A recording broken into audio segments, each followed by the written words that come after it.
ओम नमो भगवते वासुदेवाय।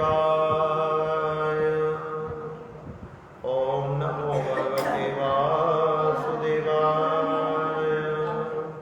ओम नमो भगवते वासुदेवाय। ओम नमो भगवते वासुदेवाय। बोलो श्री कृष्ण गोविंद हरे मुरारी। हे नाथ नारायण वासुदेवा। श्री कृष्ण गोविंद हरे मुरारी। हे नाथ नारायण वासुदेवा। हे नाथ नारायण वासुदेवा। हे नाथ नारायण वासुदेवा। हे नाथ नारायण वासुदेवा। हे नाथ नारायण वासुदेवा। श्री कृष्ण गोविंद हरे मुरारी। हे नाथ नारायण वासुदेवा। श्री कृष्ण गोविंद हरे मुरारी। हे नाथ नारायण वासुदेवा। हे नाथ नारायण वासुदेवा। हे नाथ नारायण वासुदेवा। हे नाथ नारायण वासुदेवा।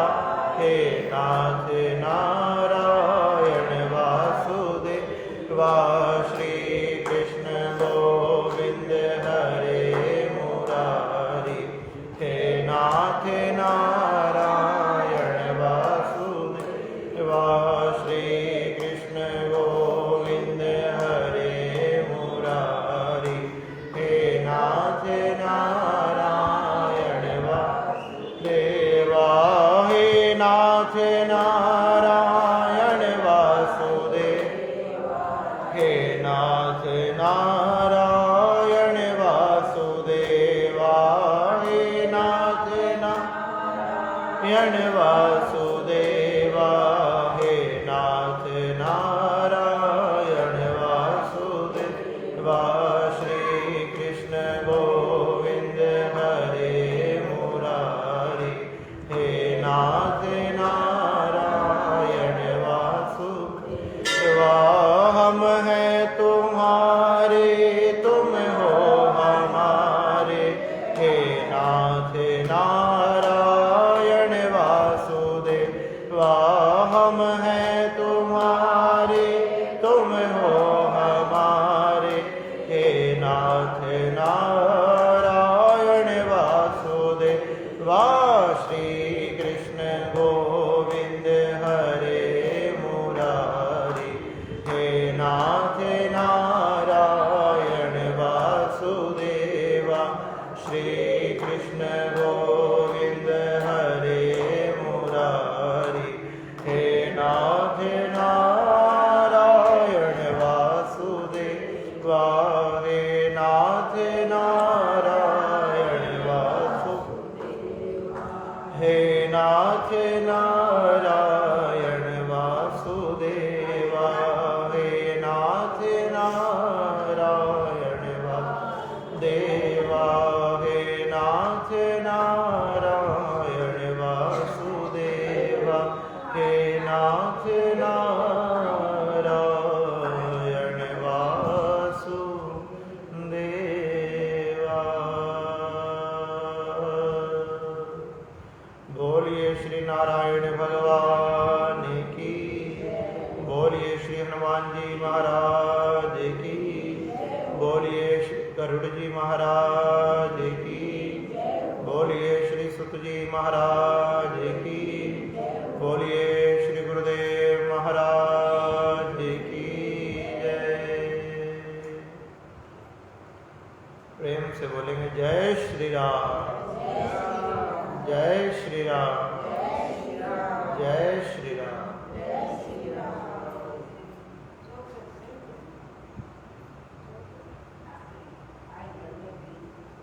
भगवान श्री नारायण की कृपा से बड़ा ही पवित्र, बड़ा ही सुंदर मास, 12 मासों में सर्वश्रेष्ठ आश्विन मास, जो पूरा ही मास पूजनीय है, वंदनीय है।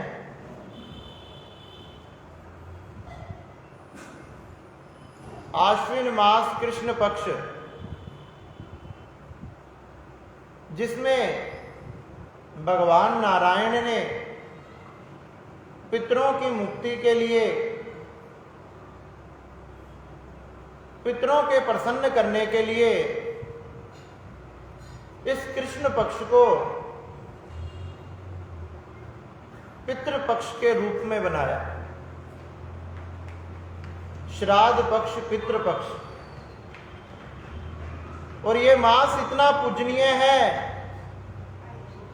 कि जैसे ही आश्विन मास का, कृष्ण पक्ष का ये पितृपक्ष संपूर्ण होता है, भाद्रपद मास की पूर्णिमा से आश्विन मास की कृष्ण पक्ष की अमावस्या तक सभी व्यक्ति बड़े धूमधाम से अपने घरों में पूर्वजों की पूजा, पितरों की पूजा, नाना प्रकार से उनके लिए भोजन आदि की व्यवस्था करते हैं। और जैसे ही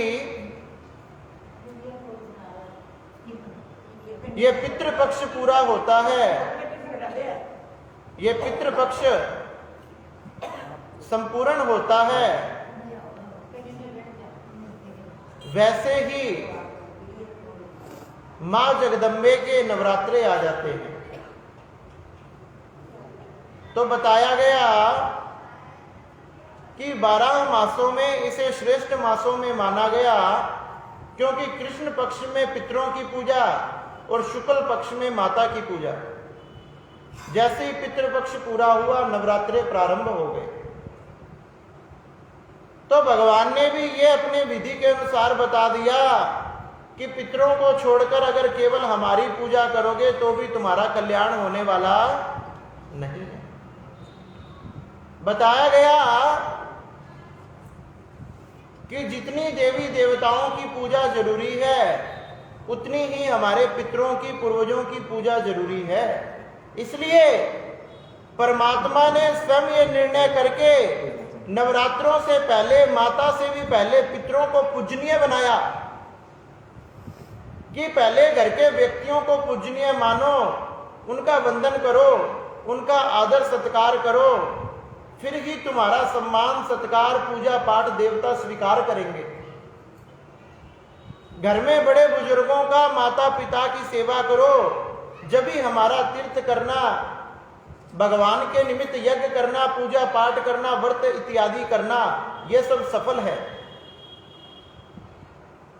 शौनकादिक 88,000 ऋषियों ने श्री सुत जी महाराज का बड़ा ही सुंदर पूजन किया, बड़ा ही सुंदर उन्हें आसन दिया और आसन पर विराजमान कर कर यही प्रश्न किया कि हे सुत जी महाराज, जीवों का कल्याण कैसे होगा? जीवों को ये कैसे पता लगेगा कि उन्हें नाना प्रकार के पापों का क्या फल मिलता है? क्योंकि जीव को इतने पता ही नहीं लगेगा कि जो ये पाप कर रहा है उसका फल क्या है, उतने तो वो पाप करता रहेगा। आपके घर में छोटे से बालक ने जन्म लिया। अब छोटा सा बालक ने जब जन्म लिया, वो कुछ नहीं जानता।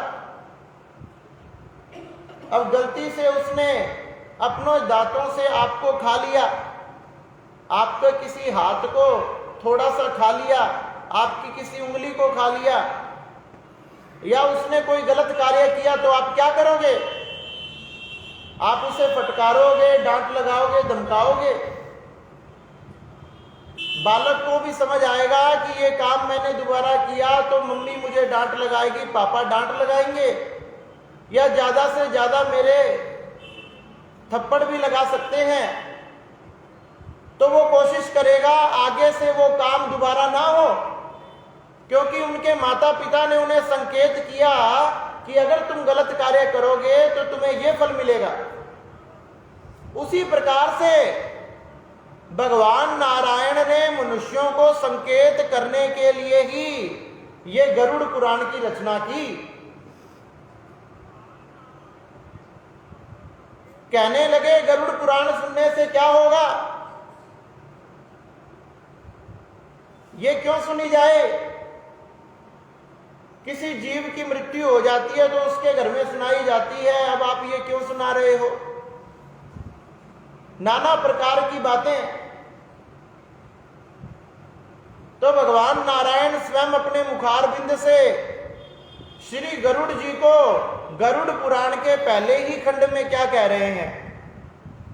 पहले ही खंड में गरुड़ जी को भगवान श्री नारायण कह रहे हैं कि गरुड़ पुराण को सुनने से ही मनुष्य का कल्याण होगा। गरुड़ ने पूछा कि क्यों? क्योंकि इसमें बताया गया कि जीव ये पाप करता है तो उसे ये योनि में जाना पड़ता है, नाना प्रकार के फल भुगतने पड़ते हैं, नरक बाधाओं को काटना पड़ता है, नाना प्रकार की गलत योनियों में जन्म लेना पड़ता है। जब मनुष्य अपने कानों से ये बातें सुनेगा तो वो कोशिश करेगा मुझसे पाप ना हो। तो बताया गया जैसे ही पितृपक्ष प्रारंभ हो मन में संकल्प कर लो, क्योंकि गरुड़ पुराण सुनने से क्या क्या लाभ होने वाला है। भगवान श्री नारायण ने गरुड़ जी को कहा, वही श्री सुत जी महाराज शौनकादिक 88,000 ऋषियों को सुना रहे हैं कि गरुड़ पुराण सुनने से सबसे पहला लाभ क्या होगा? सबसे पहला लाभ ये होगा कि मनुष्य पाप से डरेगा, और भगवान यही चाहते हैं कि मनुष्य पाप करने से डरे, पाप करने से डरे और पुण्य को करे ताकि उसका कल्याण हो सके।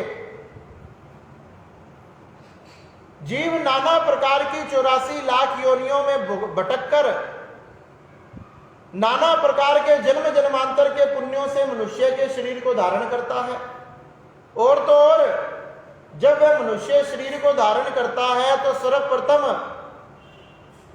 किसी अन्न के दाने में प्रवेश करता है। जीव माता के गर्भ में कैसे पहुंचता है?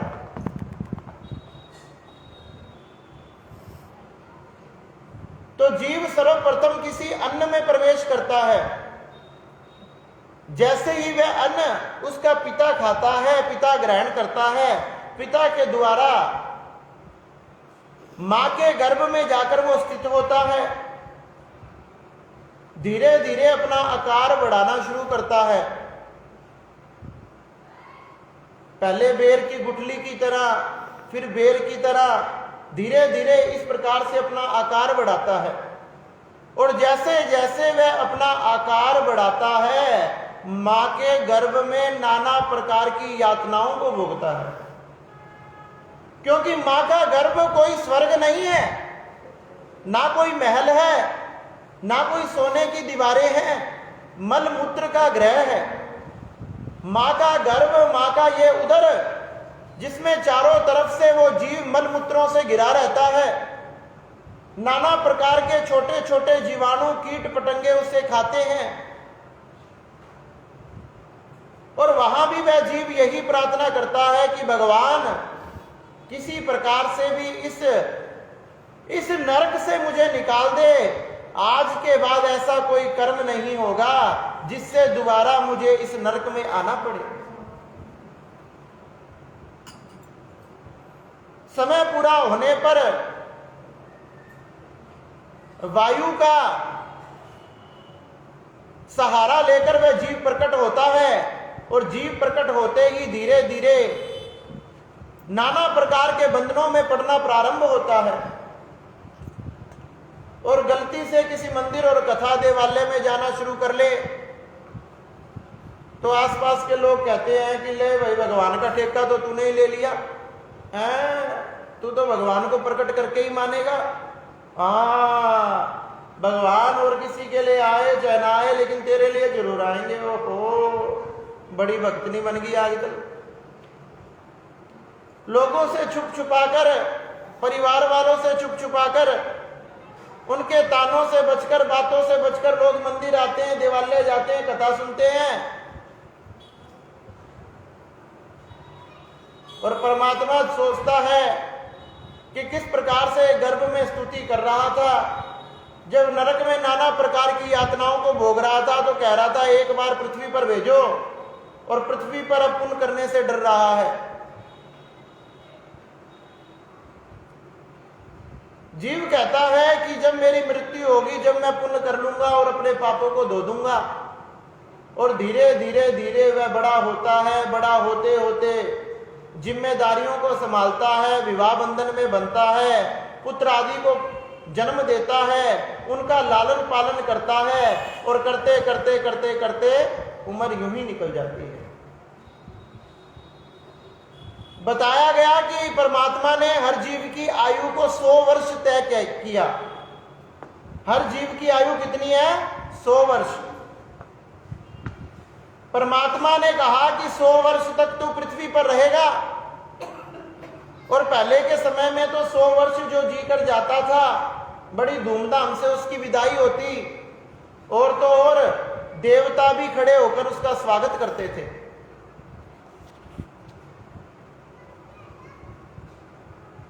लेकिन गरुड़ जी कहने लगे, भगवान जब आपने हर व्यक्ति की आयु, हर जीवात्मा की आयु 100 वर्ष तय की, तो वो 100 वर्ष तक जी क्यों नहीं पाता? कोई 40, कोई 30, कोई 35, कोई 65, कोई 70, कोई बाल्यकाल में ही चला जाता है। इसका कारण? तो भगवान श्री नारायण कह रहे हैं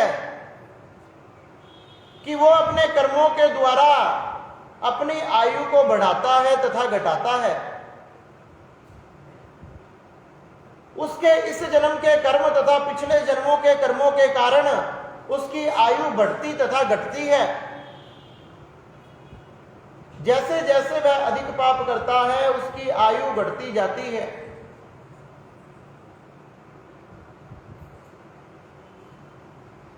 मरने वाले जीव का पता कैसे लगेगा कि इसका कल्याण हुआ या इसका कल्याण नहीं हुआ? देखो कितना सुंदर गरुड़ जी ने प्रश्न किया कि भगवान नारायण, उसके घर वालों को कैसे पता लगेगा कि ये नरक में गया या स्वर्ग में गया? तो भगवान नारायण कहने लगे कि कुछ संकेत ऐसे हैं जिससे पृथ्वी वाले लोगों को पता लग जाता है कि ये कहां गया। कर्मों के भोग तो सबने भोगने हैं, लेकिन फिर भी अगर उसने अपने जीवन में पाप कम किए हैं, पुण्य ज्यादा किए हैं, अगर उसने थोड़ा सा नरक काटना है और फिर स्वर्ग काटना है, फिर मेरे पास आना है, तो उसके शरीर में से प्राण ऊपर से निकलते हैं, जो ऊपर के मार्ग बताए गए, जैसे हमारा मुंह, आंख, कान, नाक,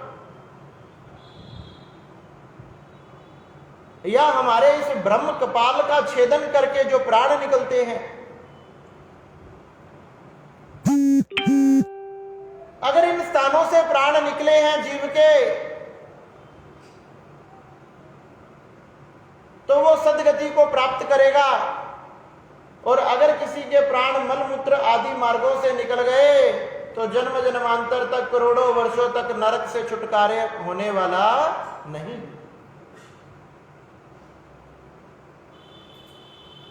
गरुड़ जी पूछने लगे कि हमने पितृपक्ष में पितरों की महिमा भी बड़ी सुनी, ये पितृपक्ष क्या है? पितृपक्ष के संबंध में भी नाना प्रकार की कथाएं आई, अलग अलग पुराणों में अलग अलग कथाएं आई। किसी पुराण में कथा यह भी आई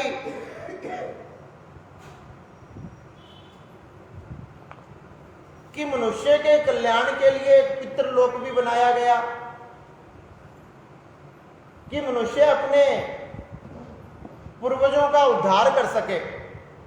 मान लो हमारा कोई पूर्वज चला गया और उससे जाने अनजाने में नाना प्रकार के पाप हुए, अब उसका उद्धार कैसे होगा? क्योंकि वो तो नरक में है, वो अपना उद्धार कर नहीं सकता। हमारे किसी पूर्वज से जाने अनजाने में पाप बने तो उसका उद्धार कैसे होगा? जब नाना प्रकार के जीवात्माएं ऐसी एकत्रित हो गई तो एक दिन वहीं से भगवान को पुकारने लगी। जब इतनी जीवात्माएं भगवान को पुकारने लगी तो आज भगवान उनके सामने प्रकट हो गए। भगवान उनका ये दुख देख नहीं पा रहे। कोई आग में जलाया जा रहा है, कोई कुत्ते भेड़ बकरियों द्वारा चबाया जा रहा है, किसी को किसी लोहे के दंड पे बांधकर नाना प्रकार से गर्म चिमटों को, गर्म सरियों को उसके लगाया जा रहा है, नाना प्रकार के गर्म तेल के कुंडों में उन्हें उबाला जा रहा है। जब ऐसे भयंकर योनियों में पड़ी हुई जीवात्माओं को, उन सूक्ष्म शरीरों को परमात्मा ने देखा, उनकी करुण पुकार को सुना, तो आज परमात्मा का भी हृदय भर आया।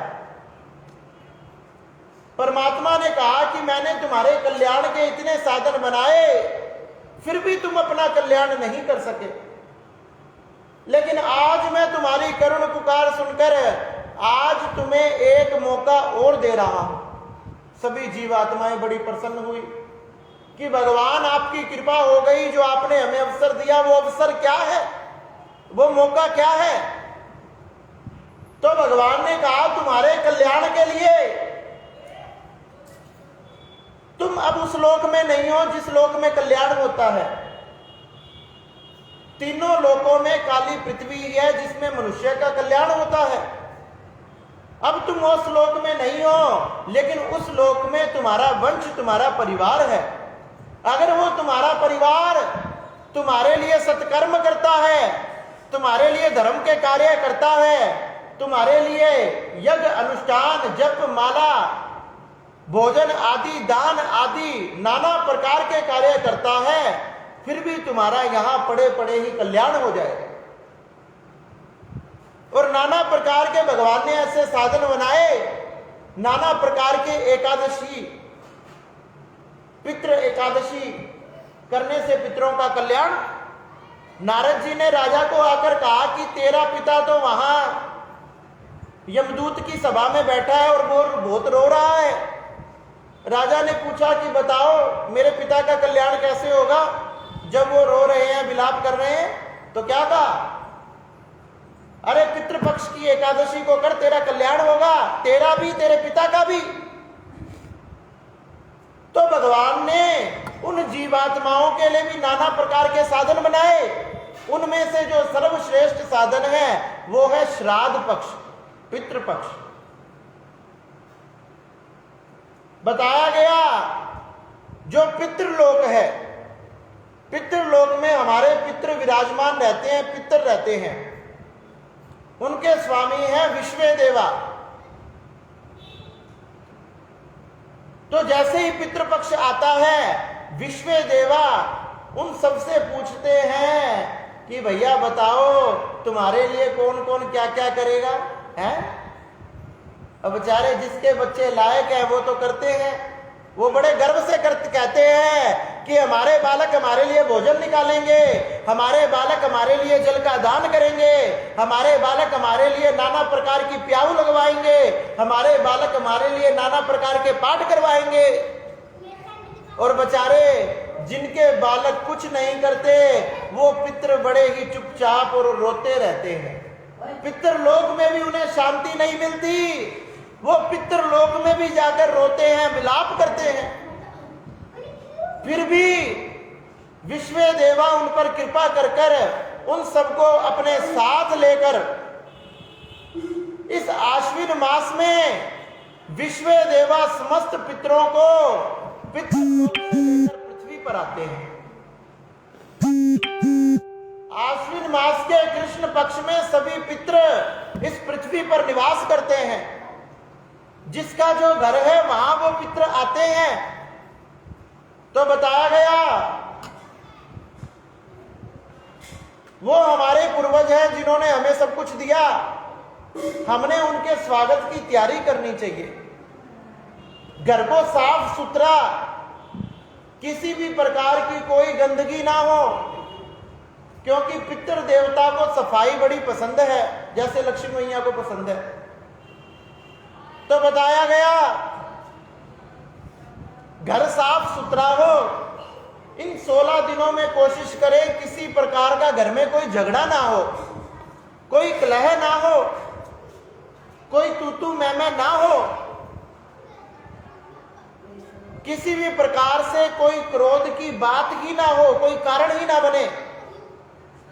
और विशेषकर जिस दिन उनका दिन है और आप भोजन बना रहे हो तो बड़े प्रेम से।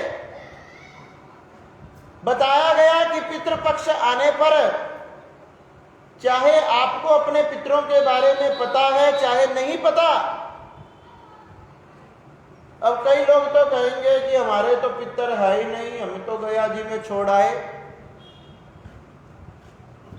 हम तो हरिद्वार छोड़ आए, हम तो पिंडोरा छोड़ आए, हम तो पिंड दे आए, हम तो ये कर आए, हम तो वो कर आए। तो भगवान नारायण ने तो गरुड़ पुराण में कहीं नहीं बताया कि जीव अगर हरिद्वार छोड़ आए और पिंडारा छोड़ आए और गया छोड़ आए तो उसके बाद श्राद्ध नहीं होता, उसके बाद भोजन नहीं निकलता। ये किसी शास्त्र में नहीं बताया।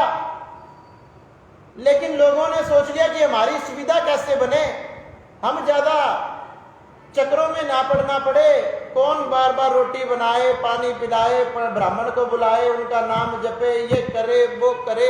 हाँ जी, क्या करें, हम तो छोड़ आए जी, अब पितरों का नाम मत लो, हमारे तो पितर है नहीं। तो भैया कोई उनसे पूछे क्या तुम्हें किसी ने सर्टिफिकेट दिया कि तुम्हारे नहीं है और तुम्हारे अब चले गए, मुक्त हो गए? अरे भगवान नारायण अपने मुखारविंद से स्वयं कह रहे हैं कि अपने पितरों के लिए कार्य करो।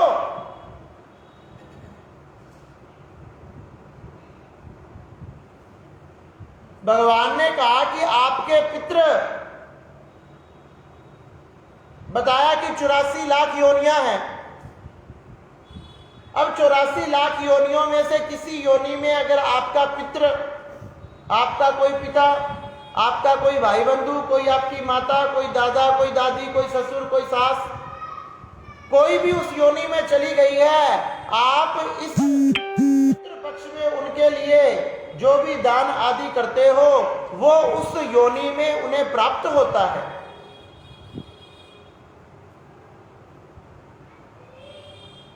और भगवान ने बताया कि परम पिता परमात्मा मैं हूं, सभी लोग मेरे में विराजमान हैं। जो व्यक्ति अपने पितरों के लिए कार्य करता है उससे उसके पितर तो प्रसन्न होते ही हैं, साथ में मैं भी उन पर कृपा करता हूं। अगर उनके पितर मुक्त हो गए हैं, सद्गति को प्राप्त हो गए हैं, अपने जीवन में बड़े सत्कर्म किए, ऐसे पितरों के द्वारा किया हुआ दान सीधा डायरेक्ट आकर मुझे लगता है। तो जो आकर मुझे लग रहा है उसका फल मैं 10 गुना, 20 गुना, 100 गुना करके उन्हें प्रदान करता हूं।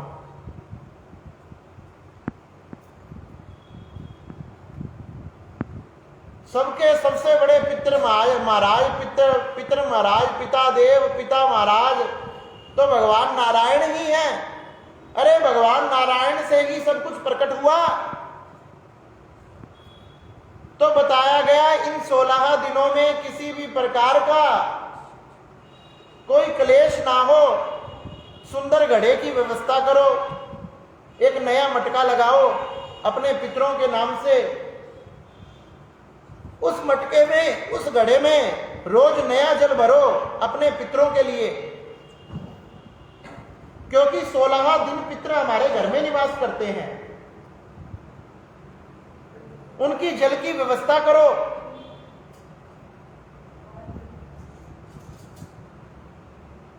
और तो और भगवान नारायण क्या कह रहे हैं, इन 16 दिनों में रोज उनके लिए भोजन बनाओ।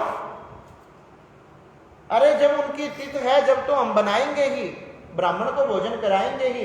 लेकिन फिर भी बताया, इन 16 दिनों में भी जो व्यक्ति लगातार रोज प्रतिदिन अपने पितरों के निमित्त, मेरे निमित्त भोजन को, थाली को निकालता है, तो उन पर मैं विशेष कृपा करता हूं।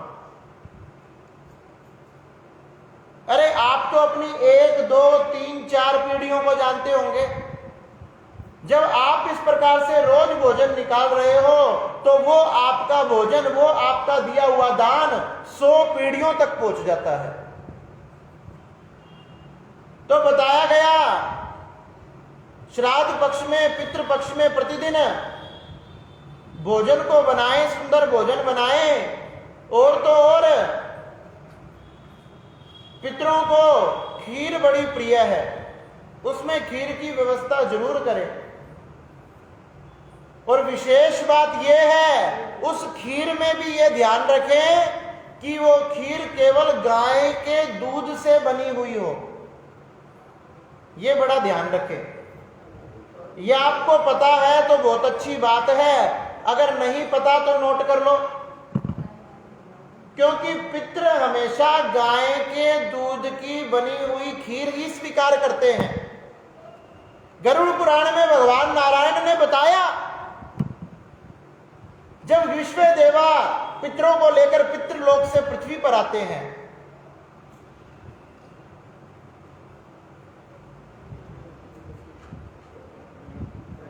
जो आप उनके लिए भोजन, अन्न आदि निकालते हो, उनमें से छोटा छोटा कण वो पितृ, वो जीवात्माएं ग्रहण करती है। अगर गलती से भी उसमें गाय के दूध के सिवा किसी दूसरे दूध से, कोई भैंस का दूध, कोई पाउडर का दूध, कोई डिब्बे का दूध, चलो ये तो नहीं होता, गाय और भैंस का ही होता है विशेष तो, लेकिन क्या पता बड़े शहरों में होता हो। तो बताया गया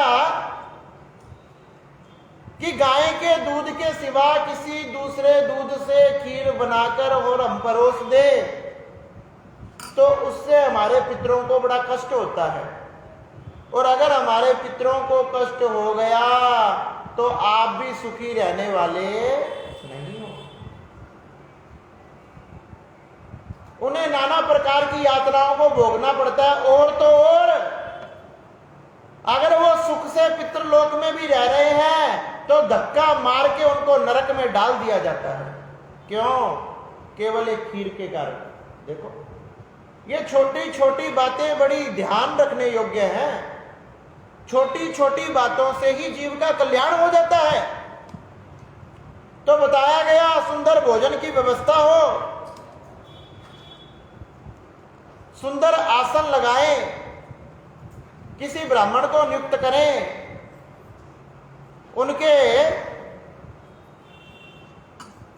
चरणों आदि को धुलाएं, सुंदर आसन पर बिठाकर उनके भोजन की व्यवस्था करें।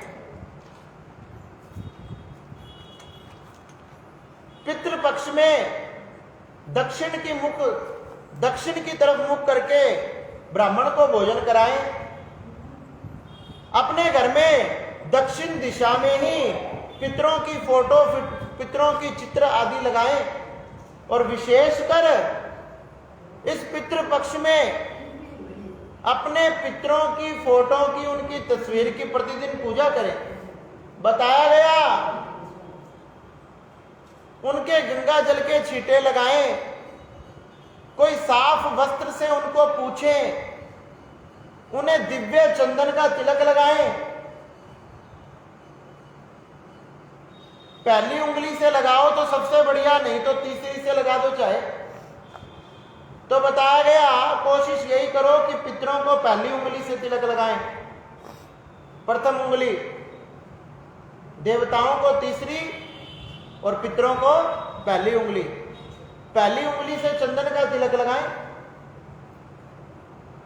सुंदर धूप आदि से उनका पूजन करें, पुष्प समर्पित करें, सुंदर सी माला पहनाएं। इससे हमारे पितृ बड़े प्रसन्न होते हैं। अब आप बताओ, आप कहीं घर पर गए किसी के और उन्होंने आपका स्वागत किया, कैसे? खूब आपकी जी हजूरी करी, आपको सुंदर स्थान दिया और तो और कहीं फंक्शन में गए तो आपको कहीं माला पहना दी, तो भैया आप तो ऐसे राजा हो, आप ही प्रधानमंत्री हो, क्योंकि इतनी खुशी होगी, क्योंकि उसने हमारा भव्य स्वागत किया, पुष्प माला पहनाई। और अगर आप अपने पितरों का इस प्रकार से स्वागत करो, उन्हें सुंदर पुष्प माला समर्पित करो, सुंदर चंदन का तिलक लगाओ, तो हमारे पितर कितने प्रसन्न होंगे। अरे क्या हमारे घर में, हमारे परिवार में किसी प्रकार का संकट आएगा?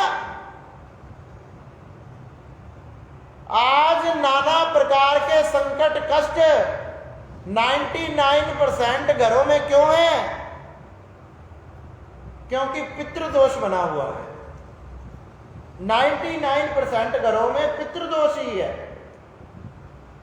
अब पितृदोष के लक्षण क्या है, हम कैसे पहचाने कि पितृदोष है?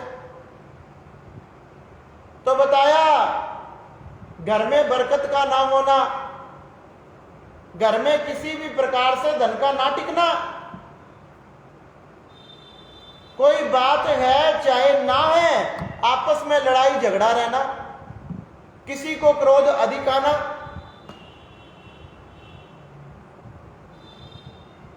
भोजन करते हुए बार बार भोजन का गिरना, आप कुछ खा रहे हो और वो नीचे गिर गया, आप कुछ लेकर जा रहे हो वो भोजन नीचे गिर गया, कोई जल लेकर जा रहे हो वो नीचे गिर गया, भोजन में किसी प्रकार की गलत वस्तुओं का आना, कई बार कोई कीड़ा मकोड़ा, कीट पतंगा, कोई बाल आदि भोजन में आना, ये सब पितृदोष के लक्षण हैं। घर में किसी भी प्रकार से पैसों का ना रुकना, आपसी कलेश बने रहना, और तो और घर में किसी का विवाह ना होना, बहुत साल हो गए विवाह ही नहीं हो रहा, और विवाह हो गया तो किसी पुत्र की प्राप्ति ना होना, या केवल कन्याओं का ही जन्म लेते रहना, लगातार कन्या ही कन्या हो रही है, 1 2 3 4, चलो आजकल तो ज्यादा करते नहीं, 2 या 3। घर में पुत्र का ना प्रकट होना, या घर में वंश का ना चलना, इन सब का कारण एक ही है, क्या? पितृदोष।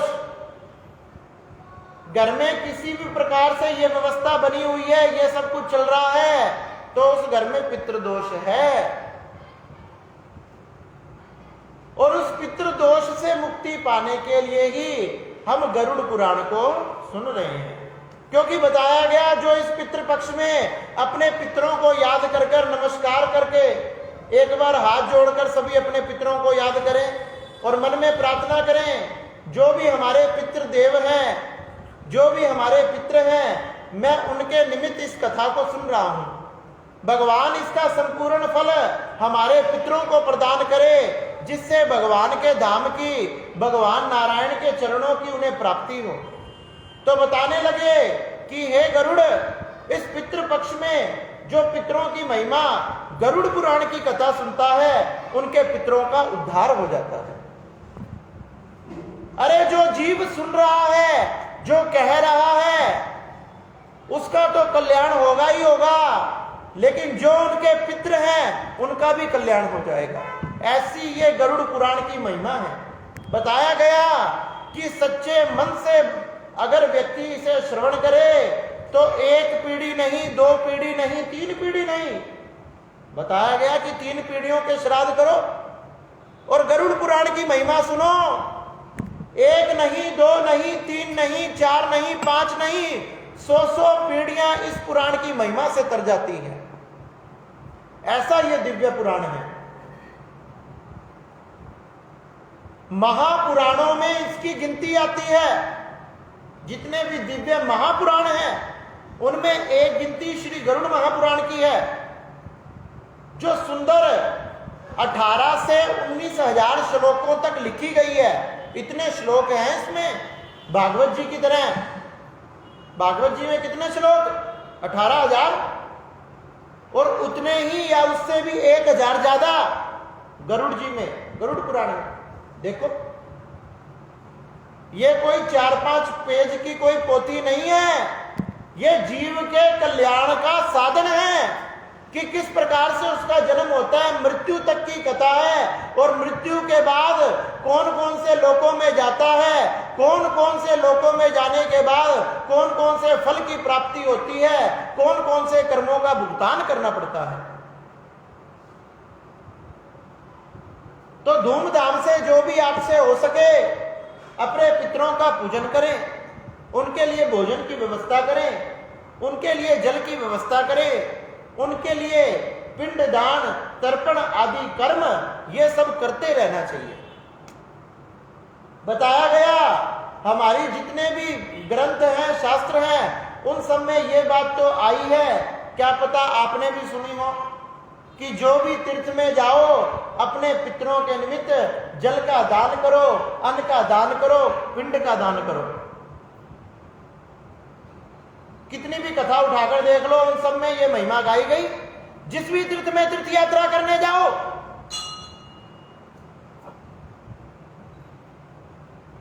तो भगवान ने भी पितरों को पहले पूजनीय बनाया। जब भगवान ने इन्हें पूजनीय बना दिया तो सोचो इनकी पूजा करने से कितना लाभ होगा। अरे घर में हमारे पितृ प्रसन्न है तो किसी बाहर वाले की सामर्थ्य नहीं है कि घर में किसी भी प्रकार का संकट, कष्ट, कोई प्रेत पीड़ा, कोई भी आदि व्याधि एंटर कर जाए, घर में प्रवेश ही नहीं कर सकती। अरे आपके पितृ उसे दरवाजे पे पकड़ लेंगे। पितरों की प्रसन्नता के लिए इन 16 दिनों में प्रतिदिन पीपल में जल दें, उसमें कच्चा दूध मिलाकर, तिल के कुछ दाने मिलाकर, जौ के कुछ दाने मिलाकर या कुछ चीनी के भी दाने मिलाकर आप पीपल में प्रतिदिन दें। और घर के हर सदस्य का, हर पुरुष का यह कर्तव्य बनता है कि वो पीपल में अपने पितरों के नाम से जल दे।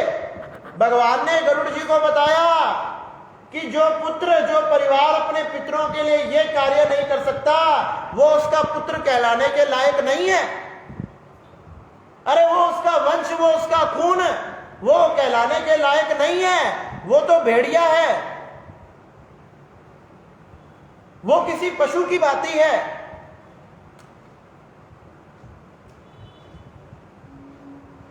कोई भी व्यक्ति ये क्यों चाहता है कि उसके पुत्र हो जाए? कारण क्या है? कारण, अरे आप क्यों चाहते हो कि हमारे पुत्र हो जाए, हमारे पुत्र हो जाए? हाँ, ऐसा नहीं है कि पुत्री के लिए मना किया गया, लेकिन पुत्री के साथ पुत्र की भी कामना क्यों की गई? क्योंकि पुत्र के बिना कल्याण होने वाला नहीं है। ना पुत्र के बिना कल्याण होगा। अगर पुत्र ही नहीं होगा तो संस्कार कौन करेगा? अंतिम अग्नि कौन देगा? अरे जिसका पुत्र उसे अग्नि देता है उसे ही सदगति की प्राप्ति होती है। पुत्र के अलावा कोई और अग्नि दे तो सदगति प्राप्त नहीं होती।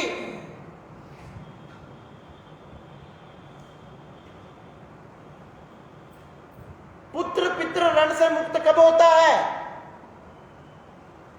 हमारे मनुष्य शरीर पर कई ऋण हैं, देव ऋण, ऋषि ऋण, पितृ ऋण।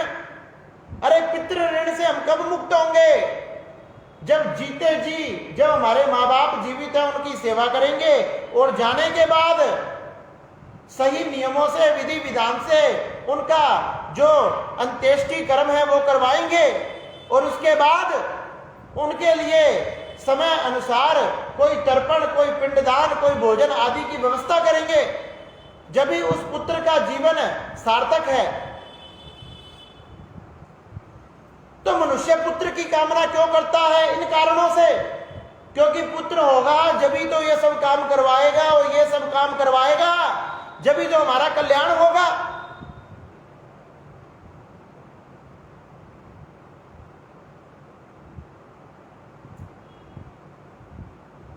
तो कल्याण करने के लिए ये सब कार्य जरूरी हैं और उनके लिए पुत्र का भी होना जरूरी है, और वो भी लायक पुत्र का। अब पुत्र ही नालायक निकल जाए तो क्या हो? जैसे आजकल कितने आश्रम बन रहे हैं, नाना प्रकार के वृद्धा आश्रम। अब वृद्धा आश्रम में किसी की माँ, किसी का बाप गुजर गया तो वो पुत्र कहां से जाकर कुछ उसका करेगा? अभी घटना सुनने में आई ना कि वहां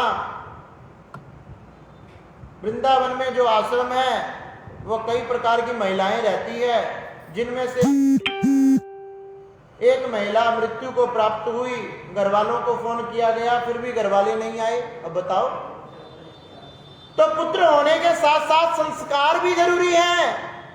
केवल इस बात पे गर्व मत कर लेना कि हमारे पुत्र है, उस पुत्र के अंदर संस्कार होने भी आवश्यक है। और उस पुत्र में संस्कार अच्छे जब ही होंगे जब अच्छे संस्कार हमारे अंदर होंगे। अरे भैया, हमारे अंदर ही कुछ ही नहीं है तो पुत्र क्या करेगा? जब हमने ही हमारे माता पिता का, सास ससुर का नहीं किया तो हमारा पुत्र हमारा कहां से करेगा? तो उन संस्कारों का भी होना जरूरी है, इन सब बातों का ज्ञान होना जरूरी है। और हमारा भी ये कर्तव्य बनता है कि उन्हें इन सब बातों का ज्ञान करवाएं।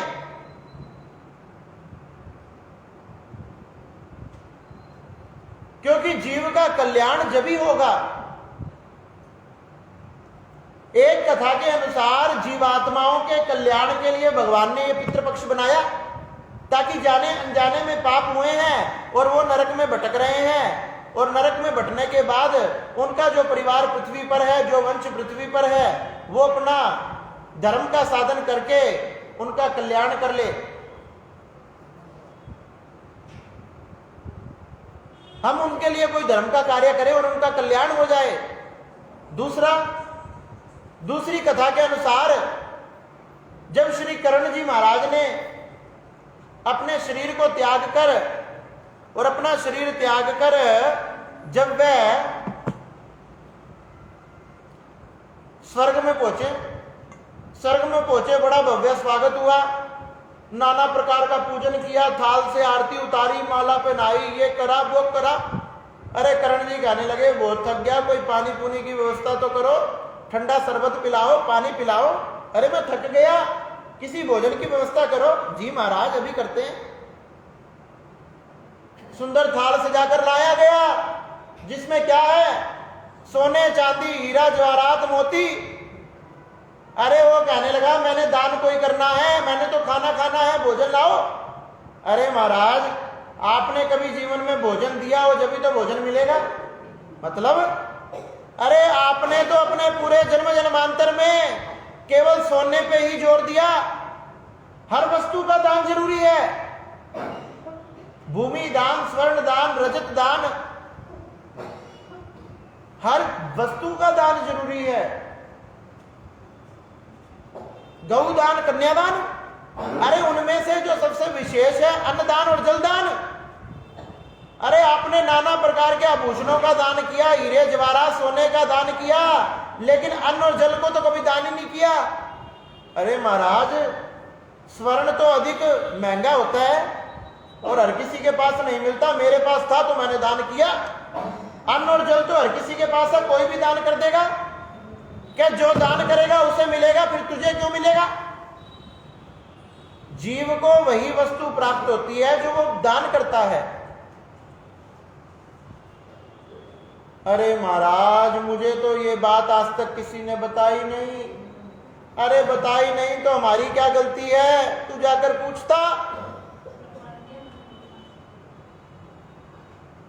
पूछता,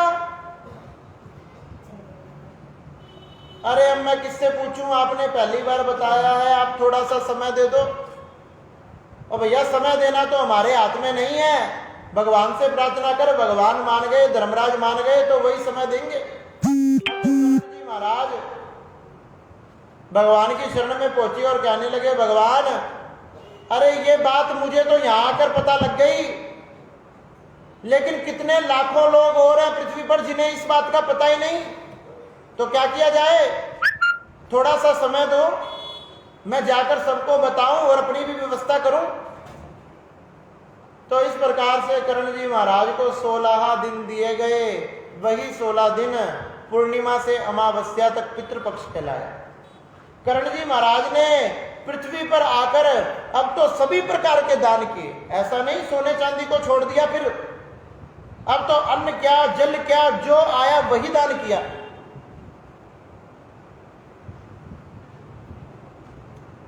तो अपने जीवन में 16 दिनों में कर्ण जी ने धूमधाम से हर वस्तु का दान किया। जैसे ही 16 दिन पूरे हुए, धर्मराज जी उन्हें लेने आए और कर्ण जी ये सब कार्य कर कर बड़े प्रसन्न हुए। उन्हीं की कृपा से आज वही 16 दिन हमें प्राप्त होते हैं जिसमें हम हमारे पितरों का उद्धार कर सकते हैं। इस प्रकार से ये पितृपक्ष केवल भगवान नारायण की कृपा से हमारे पितरों के उद्धार के लिए और हमारे स्वयं के उद्धार के लिए बनाए गए।